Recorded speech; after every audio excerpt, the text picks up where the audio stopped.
Good evening from Vietnam. Good afternoon to you, Nikolaj. Thanks a lot for spending your afternoon to join our program and share your stories to our audience. And on behalf of the listeners around the world, we want to say thank you. Well, thank you, Ha, and I'm also very pleased to have this opportunity to share my of course my story, but also my view on how leadership and cultural transformation looks like today and in the future. Wow, yes. And you know what, Nikolaj? I've been trying to reach to the speakers in Denmark for a very long time. Ah, And and I've been asking all of my resources for to connect me to amazing people in your country. And all of a sudden, after Reinhardt, we have five people from your country lined up. You are the second person on the list of thanks a lot for yeah, yeah, joining and sharing your amazing works to our audience. Okay. yeah. Very good, very good. Thank you. Eh, your wife came to our country, but you yet come in. So now you have a new friend, new family. If you and your family decided to come to Ho Chi Minh City, you know who to call, right? Yes. I'm very pleased about that, and likewise, if you come to Denmark, please reach out. Absolutely. And you know that I'm working as a company called Leaders, Create Leaders, and our goal is to bring the company globally. And so Denmark is sure on our bucket list. And if we go Yeah, there, yeah. we would love you to have to help us to connect to businesses out there for us to bring our voice there. Okay. That's great. And I would be happy to come to Vietnam and do my leadership program there. That would be so great. So I have quite some experience with not Vietnamese, but with Chinese and also some Indian people. But Chinese I've worked a lot with during my career. So Uh, mm, so this conversation is for us to explore the journey that leading Nikolai to what he's doing today. yeah, All yeah, right. So we will do a lot of time traveling, right. and but first, in our culture, it is very honor for our audience to have you to share a little about who you are and the work you do. Would you please do that for us? Yes. So who am I? That's a very good question, and I often ask myself that question, and I think it's one of the best koans that exists. So it says, "Who am I?" That's a question that we should continuously ask ourselves all over, because who am I really? Well, that's bringing it more into a philosophical, more like Zen approach, but let me try to describe myself at least. So as I see it right now, so um, I am a very curious, um, to some extent result driven, or at least result orientated, person with a lot of curiosity, engagement, um, and constantly curious about the world, the life, the people that I meet, myself. How do I engage? How do I interact? Um, I, I'm very curious when people that have been together with me to hear how they interpret the interpretation, how they interpret my behavior, because I hear so many things like I'm positive, I'm tough, I'm right to the point, I'm very nice, a lot of different aspects of the human being, and that's very interesting for me to dig into, because I have realized nowadays I'm 60 now, right? So I have realized that when I say something, it's about me, and what you hear is about you, and that's the complexity. And you are a whole history, and I am a whole history, and so it's like, there's so much ambiguity in that we don't understand why we became what we became, right? We have a kind of a feeling of who we are right now, but we don't understand how we became that. So we constantly, I would say, misunderstand each other. Mm. And that I am so curious about, all those misunderstanding that some people just hold them back and some people speak them out. And we are so different in so many ways. And yet again, there is resonance and there's connection, right? So how does that happen? How can we become so different and still connect? Mm. So I'm very curious about this whole thing, not only from a psychological perspective, but also from a biological and a collective perspective. So where do we come from? Where do our ancestors come from? How does that influence us? What collective background do we come from? So it's like, that's me in a nutshell. It's being curious, and uh, I was not that fond of public school when I was younger. I had too much energy. I was like, today you would probably give me a diagnose, some kind of whatever, doesn't matter. But a lot of energy, high energy, and and I had some. I mean, I was good at math and I was good at biology. I was very bad at Danish, and I couldn't write my name when I was, at least not spell it right, when I was 10 or something like that. So public school was more. I liked the I liked the spare time in public school, not really the studying. So I came out, like what you would call a trouble kid, probably Mm. something like that. So when I finished at ninth grade, um, I thought university is not for me, and high school is not for me. So I have to go into the practical world. So I became an apprentice as an electrician, and I learned that métier, that work of being a house electrician, which I'm very happy for because I still use that renovating my house. Mm. And then in being an electrician, there is some technique in there, right? So there's you need to understand, you need to learn something, and the motivation was totally different for me. So already when I was 2 years into that apprentice, which was 4.5 years or something like that, if I recall correctly, I started thinking maybe I should become an engineer. Maybe becoming an engineer would be good for me. So I started taking evening classes in math and physics and in German and other things that I needed to prepare myself to get into the university study, or sorry, the engineering study. And that went very well. I was very good at it. And I was surprised myself. I know your face, and I had the same kind of feeling. Wow, I do actually. I can actually figure this out. And then it became more and more. Then I joined the engineering study, and that went very well too. And then I took first a bachelor in engineering. Then I said, well, I'm going to take a master also because, well, it's not that difficult. So I took a master degree also, and then I got hired in as a developing engineer, doing mechatronics and sensors, and it was really crazy. Sometimes do you know that term? You kind of pinch yourself just to realize, is this really me? Because I had this I had this internal kind of view that I was not worthwhile. I couldn't do this achievement, right? I was not good enough, but I was. So that made me very, very curious in life, and in my first job as a development engineer, um, I started doing an evening class on economics. So I also took a degree in economics, and then a lot of leadership training started, and sales training and stuff like that. And I was really, intrigued by this.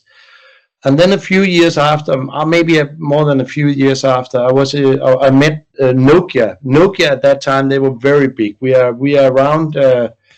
we are around 99. So I met Nokia, and they were expanding like crazy. And I applied for a job there, and I got it. It was my first real leader job, or manager job, you could say. And that was really a big step coming into this global aspect, global world. Nokia was all over, and they were just going like crazy. So I had some very good years there with Nokia, going through the way up, and also being part of their way down. Um, but but I left before they really went down, because I was approached by an American company doing antennas, and they wanted me as a general manager of Europe. And I was just like, wow, this is my first real leader job, and I was like, really at a high level. Of course, I had to build it up. But at the end of my time at Nokia, no, not even in the end, in the middle of my time at Nokia, I met a Zen master. That's back in 2004. I met a Zen master in a program called Meaningful Leadership, and that was really my initiation into opening up for that part of my curiosity, which has to do with examining my own system, like you do in Zen, right, a lot, but also connecting. How do I connect with people? And I started way back then, in around a couple of years before I started meditation practice, but it really took off in 2004. So I had a daily, from 2004 onwards, I had a daily meditation practice, which is purely awareness training. And actually last year, my Zen master nominated me as an Osho, which is kind of an trusted or advanced teacher or practitioner in his community. So that also proved that Zen takes a long time, right? It takes 20 years to get into a kind of a senior level, which I like, of course, because there's some slowness in this world where everything goes so fast. So there was a journey that started there in 2004, where my focuses started, changing more towards the relations, more towards the humanity, but being a human being, more away from the engineering and the technical part. So I became a leader, leading people, and that was really, really great for me. So you could say I lost my skills of engineering, my technical skills. I still have the interest, and I still, have a lot of interest in whatever science, but I'm not into the details anymore. So that kind of ended there around 2002, 3, 4, right there. So I started focusing on this first of all the Zen part, and then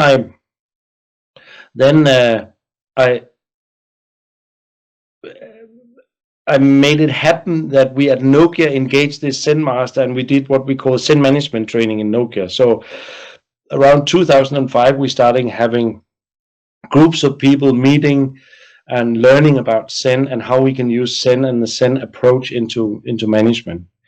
So that was really, really nice for me to be part of that, and that was kind of me building that up within Nokia. Wow.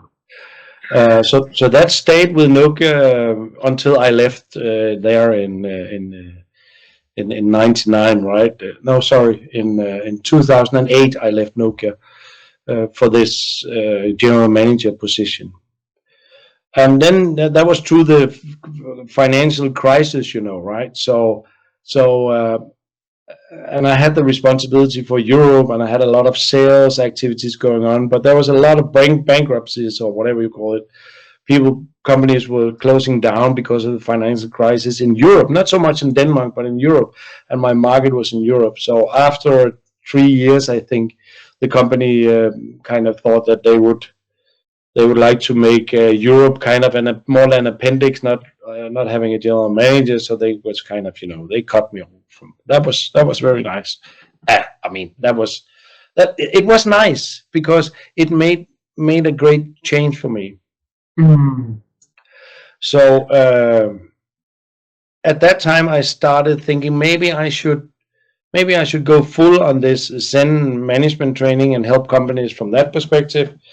But that really didn't take off, and I was really not fully engaged with that.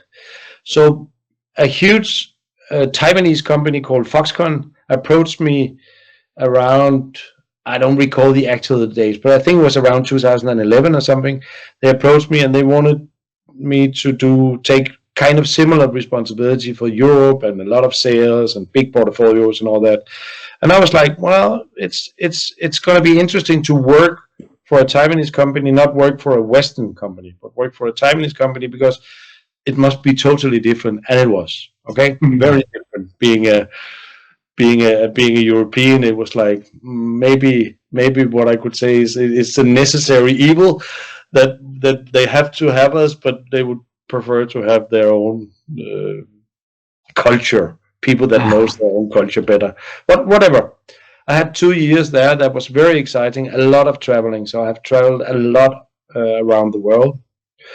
And then we agreed back in, I think it was around 2015 to maybe 14, to stop. And then I took the turn and said, okay, now I want to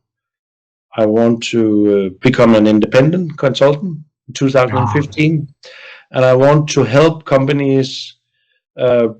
You could say I've learned a lot about what is good and what is not good, and would like to help companies who want to grow their leadership, culture and culture transformation, and help them go through those phases. But I didn't felt that I was fully ready for it, so I had to develop myself a little more on the psychological part.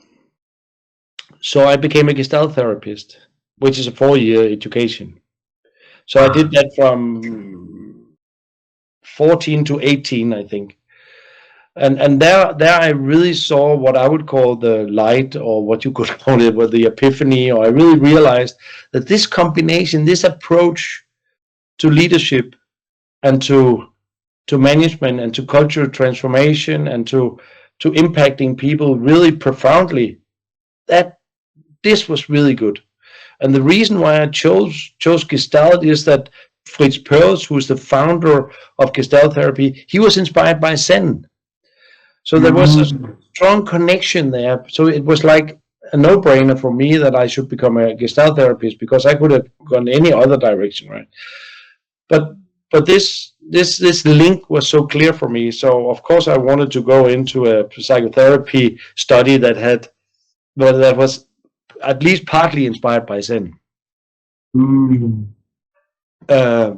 So I went into that, and that just took off. So in 2018 I was finished. I had developed a full, I don't call it a coaching program, I call it a journey, a leadership journey, called Hall of Mirrors, which takes leaders through a perspective of how, you could say, a deeper understanding on how do you react in different situations, and how can you use your surroundings to get feedback, and to, you could say, to kind of give yourself more opportunities on how to lead, how to be yourself in a way, many ways, right? Wow. And today I have a company now called Gestalt Executive, and today we have probably had more than approximately 300 leaders through this program with great success. The latest program we have done is with a leadership team in a company where they have joined through this journey. So all the leaders had started at the same time, gone through the sessions, and then we have had some workshops in between, and we just have tremendous results from these guys, and they're very happy, and the HR people are saying, wow, this is really something that has changed this team. So still looking for new ways, new opportunities, new approaches, because the Gestalt approach is very much about let's try and see what works. Hmm. Let's try and see what works, right? Let's try. That's the same as sin, right? It's let's try. Let's see what Mm. works. Let's see. Well, we can learn from any. Let's try. Let's try is just So that I really love. I really love that exploration into trying, trial and error, seeing what happens. I wouldn't call it trial and error. Error is the wrong word. Trial and experience. Trial and Fine experience. experience. Yeah, yeah. Well, Nikolaj, so Yeah. So that's a little about me. wow, you see, I love to hear the journey, and then you share it with us in 15 minutes, and then, the whole journey from a little child up until uh, several transformation period in here. Right, And right, one is the period of a child with what we name in here is trouble kid, right? yeah, And I think we don't want to call trouble kid. We call kid who in quest for answers. And exactly. yes, and we went out to the world, work, and then you found some answer. You went back to school. Then you realize that school was something that meaningful for you, and you are good at it. Then you went back to school for master program, traveling the world through works. Then you found Zen. Then you found the concepts to have fuel that curiosity from that Right, right. little child again. Okay, so Yeah. because that little child was looking for the answer, the big answer in life, who we are, where we're from, what we do, and stuff like that. And congratulations for the beautiful journey of one, and then being able to find the answer along the way. Okay, I want to ask you about the key words that we mentioned in here. You mentioned in here many times is the word curiosity. All right. And I know that the notion between nature and nurture is nothing new, but I would still love to and be curious to understand from your point of view. Where do you see it coming from inside of you? Is it from the genes, or is from the nature, the environment? Wow, that's a good question. That's a very good question. Um, I don't know. I don't know. I think it's a personality thing, but where does personality come from? So we actually back to the beginning, right? So who am I? Mm, yes. It's a good question. I think some of it was inspired by my father, who was in many ways a fantastic and did changes in his life, not because of wealth or money, but because he was bored, and then he took changes, but also he was also restless. So it's not like he was a fantastic in a way that was very positive, but also in a way that was very negative, right? Because it has consequences. So it's a good question. Maybe I am the youngest son, actually. What you call I don't know what you call that in English, actually. A child that has been born uh, pretty late after the first. So my two big sisters are 8 and 10 years older than me. So that means that I am almost like a lonely child, you could say, in a way, Mhm. because they were so old. And my parents was very busy with their company, uh, and I think that I had a lot of time for myself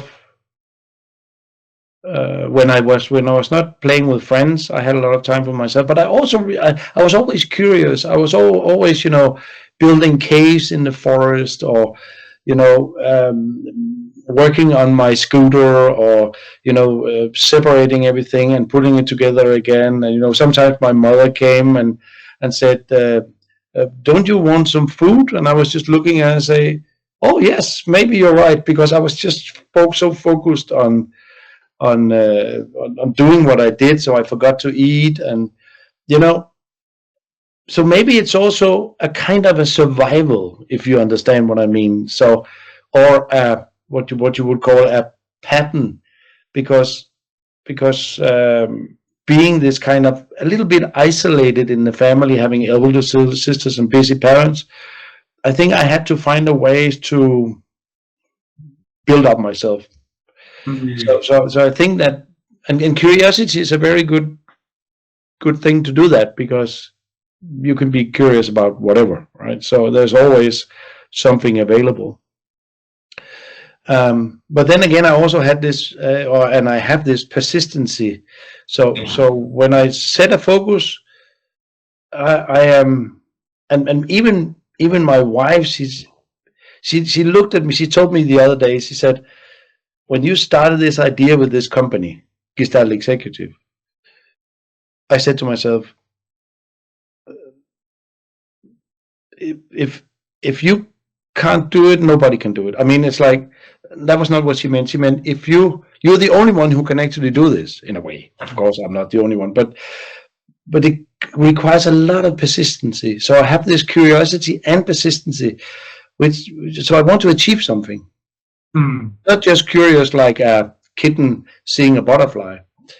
It's curiosity like, oh, this is interesting. Let's go in that direction, and let's continue, and let's see how far we can go, Mm. Right. and learn on the journey, right? So I think that yes, it's an interesting thing to think about. Where does it come from?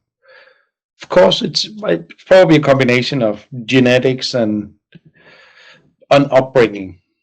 Wow. I want to Yeah, ask you this also. That that seed of curiosity, okay, yeah, and you gave it a try, and when you realize that, oh, you're really good at school, okay, how did you feel at that moment? And the reason I ask for it is because a lot of us want to be that curiosity, want to be that curious, but afraid, and yeah, afraid of trying. yes, So you yes, gave it a try, and yes, that gave you a lot of difference. So yeah. teach us. I actually work with this in the program that I gave the Hall of Mirrors, because it's a very interesting polarity.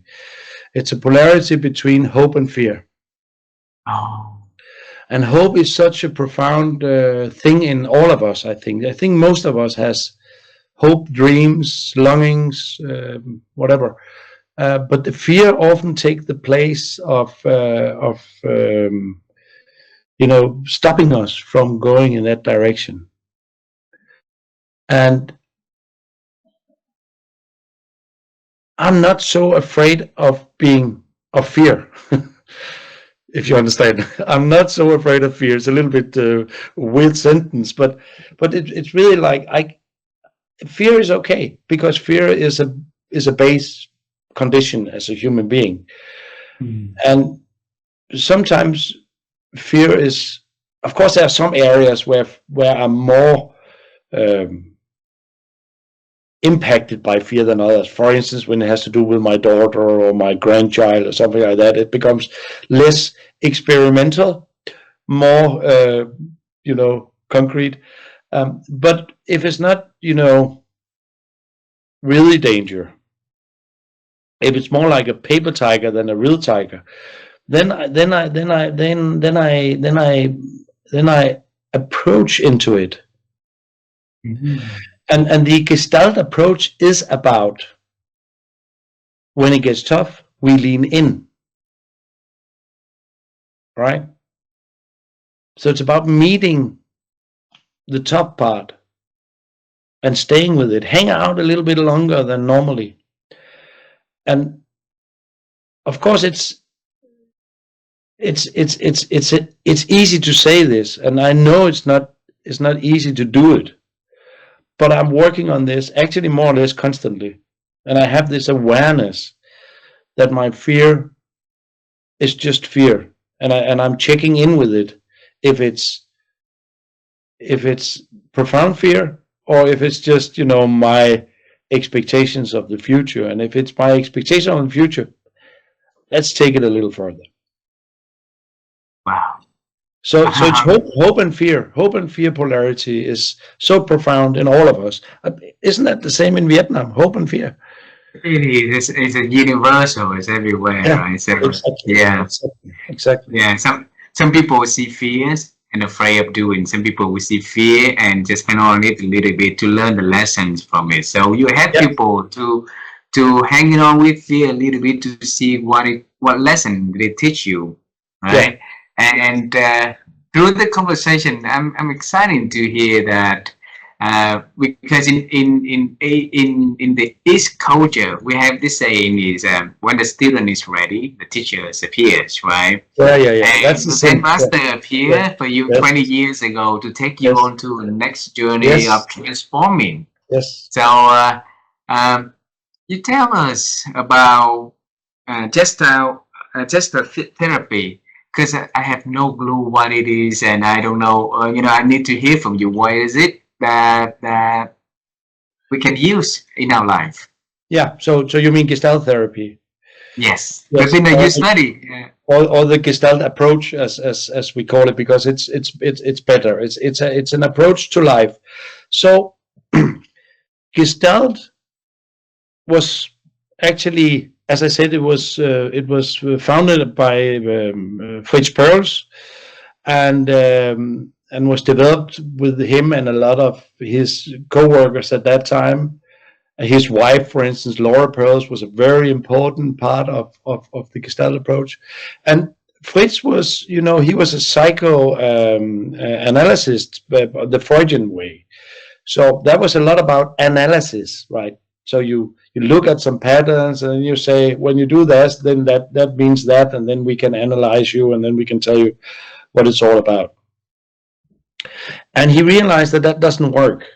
It doesn't work because humans are so complex that you cannot just put them into boxes and square them and then tell them what to do. So he said the main thing is the connection. So it's all about connection. In the old days, the psychoanalyst, he was sitting or she was sitting next to the patient, and it was called a patient, or let's call it a client, and then they were lying on a couch. That's the old days, and then there were no eye contact, and the psychotherapist didn't say anything.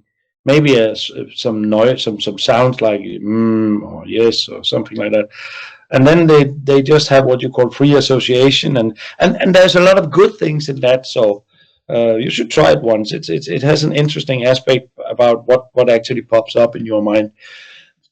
But what Pearl said was we need to be connected. So the client and the therapist, they sit in front of each other, they have eye contact, they are connected, and they are both human beings, and they are both creating what's going to happen. So, like I said before, what I say is about me and what you hear is about you. That connectivity is always available in the relationship. And although that the Gestalt therapist is trained and have some techniques that he or she can use or approaches, it's very much about that particular relationship. So, and coming back to the curiosity, the therapist must be curious about what the client is saying. So if you said something to me like, you come into me in the room with some kind of issue, I don't know what it is. I have this and this that I do again and again and again, whatever, with my father, with my mother, with my spouse, whatever. Then instead of telling you that you should do something else, which doesn't work in my view, then I would be curious, and then I would ask you something like, how do you manage to do that, do you think? And then you would probably starts explaining about all kind of things, and then I say, I hear that you use a lot of words to explain why you're doing it, but I'm not so interested in why. I'm interested in what and how. So what happens? And so we start looking into what we call the phenomenology, meaning what actually happens, not so much analyzing it, because you know what, huh? When you analyze, it's something that happens afterwards. You do something and then you analyze it afterwards, and then you tell yourself a lot of narrative and a lot of stories. When you are sitting together with me or another therapist, it happens in the moment.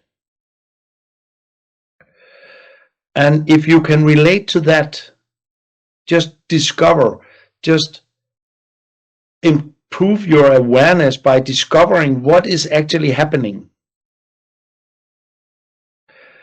then clarity comes.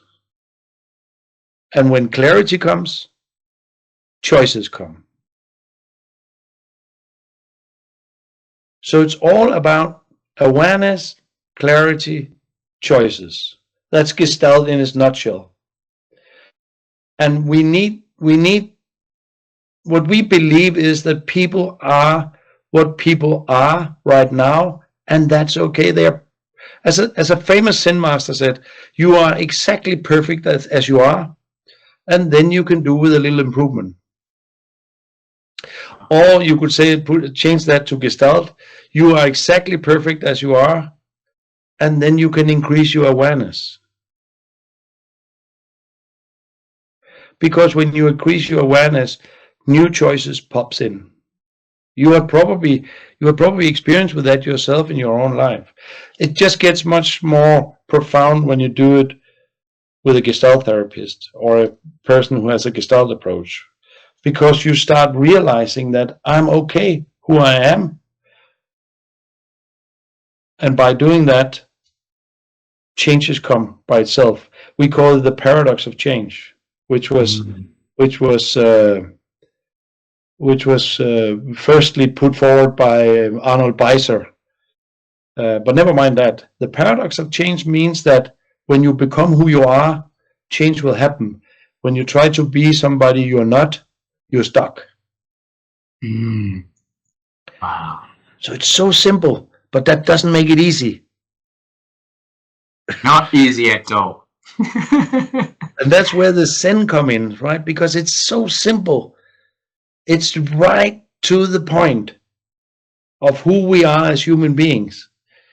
And to discover, that's all you need to do, to discover your own inner condition in reaction to what happens outside. Wow. That's where the mirror comes in, right? So you become mirrored by your surroundings. And when you become mirrored by a Gestalt, in the Gestalt approach, by a Gestalt practitioner like me, then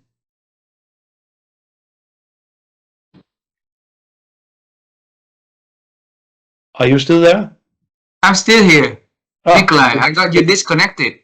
yeah, but we're back again. No problem. Yeah. So Sorry about that. so that's what it's all about. It's really about the presence, awareness, clarity, choices. All Isn't it right. amazing? It is amazing.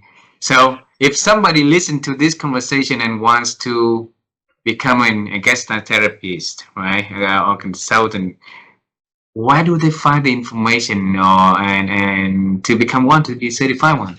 That's a good question. So there are so much Gestalt all over the world. Right now, there's a lot of Gestalt in Europe. I'm a member of a Gestalt organization called Intagio, international associations of Gestalt in organizations. So there's a lot in US. There's a lot in US. There's a lot in there's some in Holland, in Greece, in Germany. I mean, all over Denmark. You know, you just need to look it up, or you can of course send me a mail request, then I will ask my network. But there's so many ways that you go. South Africa, there's a lot of places where Gestalt is. It's actually developing a lot right now, growing a lot in the Eastern European countries, like the Baltic, the Poland, even Ukraine. There's a lot of Gestalt right now. So this approach is kind of coming back in now, Ah. become more and more profound all over. So like And you yeah, say earlier, it's more effective than coaching in your point of view. So it shows that there are people starting to take part of the growth again, the revolution again. Huh? yeah. Well, coaching is of course also very good because you sit down with a person that can help you kind of when you're stuck with goals or whatever, something like that. But I have a saying, Hara. Sometimes I say to people, why don't we talk about mom and dad? They are anyhow with you at work. Hmm. So just like we talked before, we are so much ingrained with the upbringing of our parents and the community that we came from that it's part of us. So what's the problem talking about it? We need to discover how big impact our upbringing has to the persons that we are right now, and that's where we differ. I would say it's from a more coaching, but you can also find Gestalt coaches. So it's not that it doesn't exist, but we differ a little bit because I dare to talk about mom and dad issues with leaders. Well, and then that's why I wrote in here, like, let's try to see what works, right? Let curiosity lead the way, Exactly, leads the way. exactly, Yeah. exactly. But of course, it requires that you invest yourself. You need to step in as being the coachee, because else you will not benefit from it in the same Mm. way. Mm. So, so for the book, yes, congratulations for writing the book, and thanks for writing that book so that people will understand more about the Hall of Mirror and Chester, and you and just the leadership. I wrote it here. So, Nikolaj, tell us, since when you starting to have the idea of writing your own book?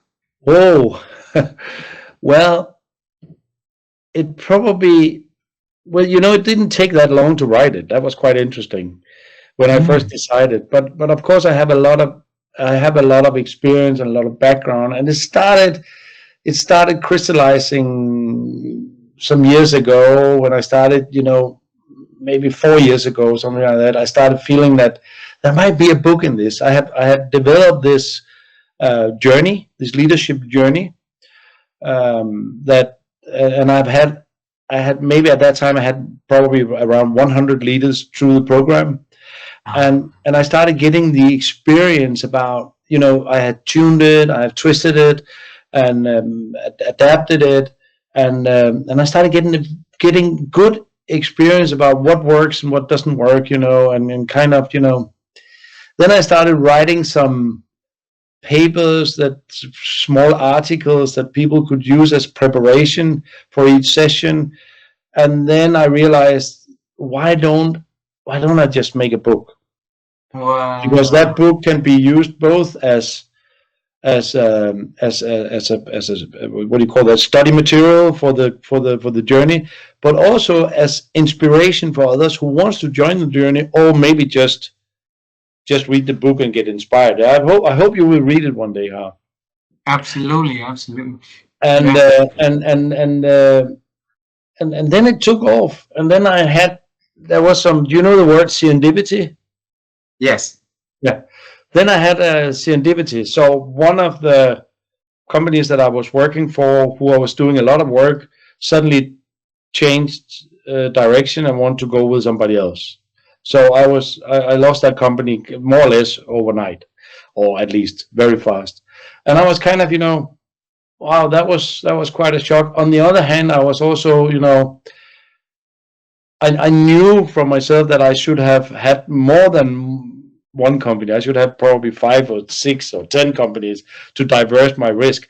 But on the other hand, there was a time slot. There was a time slot where I built up new business and at the same time had time to write the book. So I started writing the book, and then it became tangible, right? It started growing, and then I showed some of the material to a friend and colleague I have, who is a professor emeritus from business college in Copenhagen. And he looked at it and he said, "This is very, very good." He's the guy who has made the foreword in the book, Sten Hillebrand. And he said, "This is very good. This has something completely new. I want you to finish this book and get it out there." So he was supporting me, and then I did it, and I did it. It took me probably a year. Then it was Oh, finished, and then we went through the editor process with the publisher, and then it took a little bit longer, and then it was out there in October last year. wow. So that was like, well, yeah, I tell you, when I sat with it first time, it was like, this is not me. It was so weird. It's my first book, right? So it was so weird. But we have grown on each other, and I love it much more. But in the beginning, it was almost like I was a little bit scared that. Wow. So it went very, very fast. So it's a very practical book. Mm. It's not a 10 step to leadership book. Forget about that. There's no prescripts in there. It's purely inspiration, Oh. but it digs deep. So we go into our emotions, and sorry, I just went out of. I just went out. Okay, I'm back again. So we go into emotions. We go into stuff like meaning of life. We go into stuff like polarities, of course, as we talked about the hope and fear. There's a lot of polarities that we're kind of jiggling around, and Mm. and we go into to life and death issues, existential things. We go into drama. How do we actually create drama with each other in the daily life, also in the workspace? And so we there's a lot of these are the mirrors, the different mirrors in the book, right? So we face these different ways. So it's a combination of having the one-to-one session if you go through the program, and then getting this what you could call psychoeducation, so that you get some models, you learn about how your mind works, Wow. stuff like that. But it's not something that you can use just as a 10-step model. It's just for awareness, because the subtitle is leading through awareness. Mm. And that's where what I believe is really, really important um, here in the world now is not to learn a lot of models, a lot of techniques, a lot of testing, a lot of analyzing. It's awareness. So when you grow your awareness, when you become aware of how you react and how you kind of not know what others do, because we don't know what other things can do, but we can get some signals. Then you can become curious. Nikolaj, I lost you video. I can only hear you. I cannot see you. Oh, Can you that's can you put the camera off and put it back in? yes. Uh, was this up?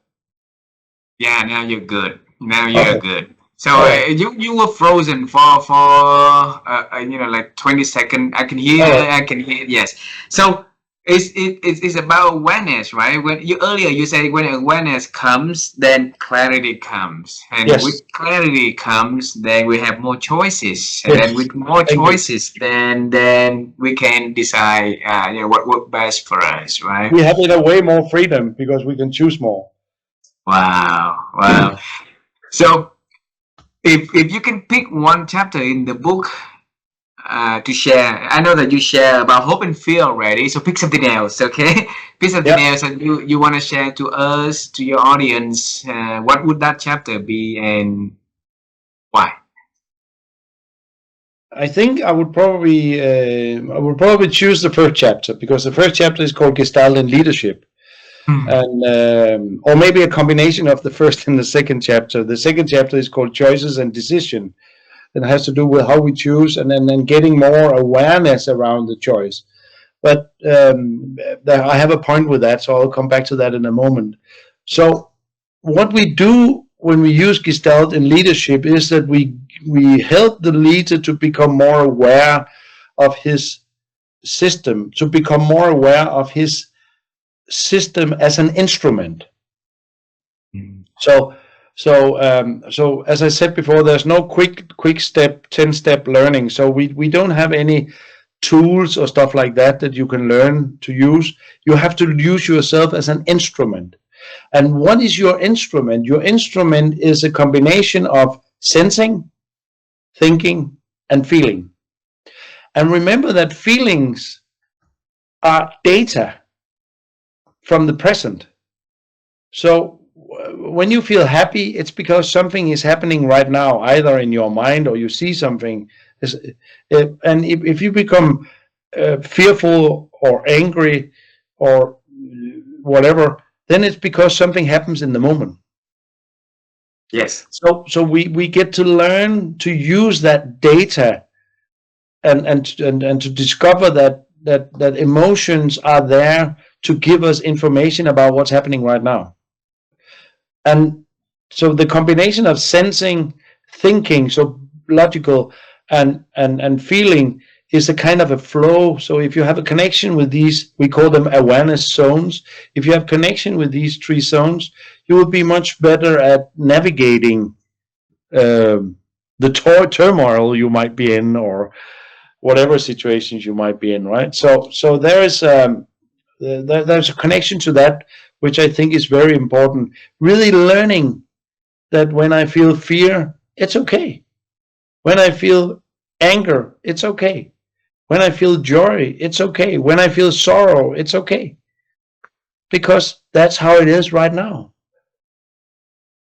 So becoming aware of and using that and connecting with that makes it makes your system, as I call it, more your instrument more playable.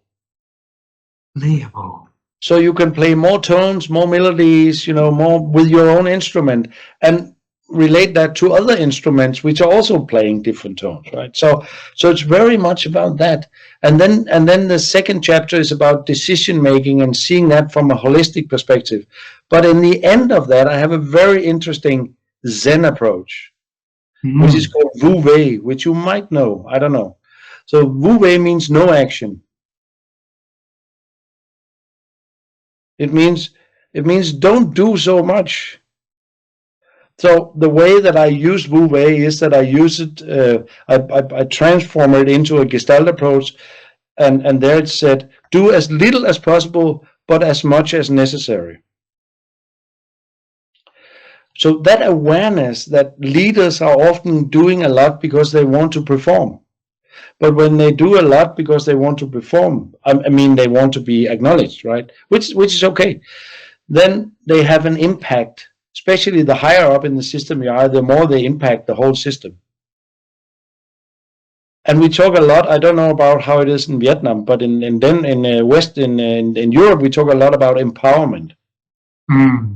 And empowerment means leaders, you have to step out of the way because the empowerment should be in the team or wherever.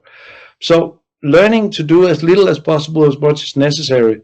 Again, it sounds easy, but it's not, because you're fighting yourself. If you don't do anything, do you have a value then? So this combination of Gestalt approach, being really um, acquainted with your emotions, with your thoughts, and with your senses, combined with you should do less, is very, very interesting. I think it's a very, very interesting. It has a lot of I would say epiphanies with the leaders that are being introduced, and start to understanding and start practicing it. Wow. So do as little as you as needed, right? And as much as necessarily. As little as possible, as much as Ah, necessary. I wow. mean, do less, do less. Mm, wow. Wu Wow. Wei, That's Wu the Wei. You that should you. I don't I know don't what's it called in Vietnamese. Is that also called Wu Wei, or is it has a different? we don't have that. I don't. I have to double check on that. I have to search for it. Right. And that is the step for leaders to find, the power, because that's where we do what is needed, but we let the people, we let the process to take on, instead of, stepping too far into the process, right? Yeah. So Yeah. yeah, And wow. and because we live in a society today where leaders, as I said, want to be acknowledged. They're doing a lot. They're over, in a way, overperforming, or at least performing a lot. Then my recommendation is to do as little as possible means to do nothing. In many cases, don't interfere. But that's scary, right? Yeah. Because what am I? Why am I here then? So to find that balance, that's a very interesting. That's quite kind of the key message in my journey and in the book, is to figure out how can you become the leader that you want to be. So in case that our audience want to find that balance and they want to get in touch with you, Nikolaj, how can they do that? Send me a mail. Send you an email. All Yeah, right. send me an email, and we can start the conversation. It's we do online coaching. We have done a lot of online coaching. We have had people from, not from Vietnam yet, but from US, from UK, from France, from Spain, from Poland, from Hungary, from China. I currently have two Chinese leaders in my in my coaching on my journey. So all over the world. So if we Beautiful. can easily do it on uh, online also, it's possible. Beautiful. Beautiful. So last question for this conversation. Okay. Yeah. All right. My wife and I, Nikolai, we've been on the quest to help people to improve their ability to think. So your life going through a lot of, like circle up and down in the journey of finding the answers, letting the curiosity leading the way, and you found the answer. So, and now you're helping people to become better through just leadership, right? So, uh, the question for you is, how have you been growing your ability to think? You're asking some very, very interesting questions. Um, because it's well, yeah, okay, very easily actually. Now I got it. I've always looked for the masters. Mm. So when I've had a lot of brilliant teachers in my life, both in the Zen school and also in other meditation schools, but also in the Gestalt world. I've studied with people in US. I've studied with people in Denmark, the best in Denmark. So um, my thinking is very much based on the experience that I have. You could say copied or integrated from other people who have done that, who have then again been with other people, right? So it's about seeking information. Don't take the don't take the quick way. Don't go Mm. quick. There's no quick fixes. There's only slow fixes. So so but so look for it, but find the some. You said it before. The master will come to you when you're ready. That's a very interesting, very interesting aspect. I would say look for the master. Don't wait for him to come. Look for him. Find him. If you like it, go with it. If you don't, change. Wow. Last question. Okay. Yeah. I want you to travel with me to see that little boy Nikolai when he was really, really young. And you say that he could even write his name properly. Am I listening to it correctly? Yeah, or at least my spelling was not that good when I was in public school. So yes, Alrighty. So because I note in there, so I want to make sure I got information correct before I ask the question. So the question is, now you and I travel time, we see him at the public school, okay, when he was struggle, and you tell him about the journey that he is going to have in the future. What is that you now are gonna tell you then? so could you rephrase it again? So what would that boy tell me today, or is that your What question? would that you today tell that boy back then? Ah, very good, very good. Yes,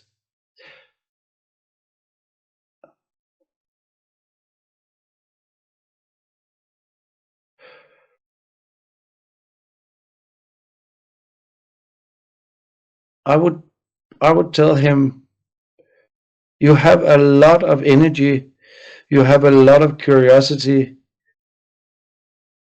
Go for it. Go into the world with that energy and be aware,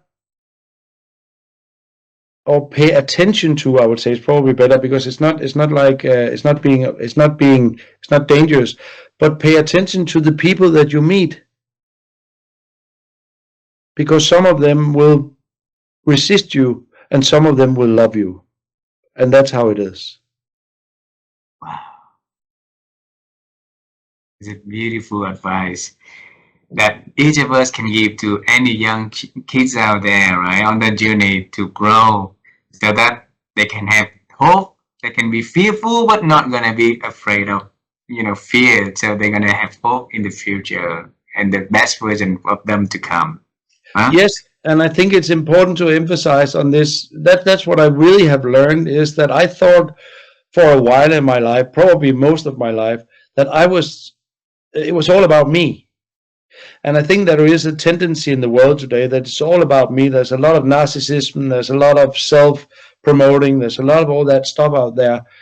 And I would like to encourage people to be aware of each other, to be aware of connection, to know that when you do something, it always has an impact on other people. So it's both me and you, not me or you.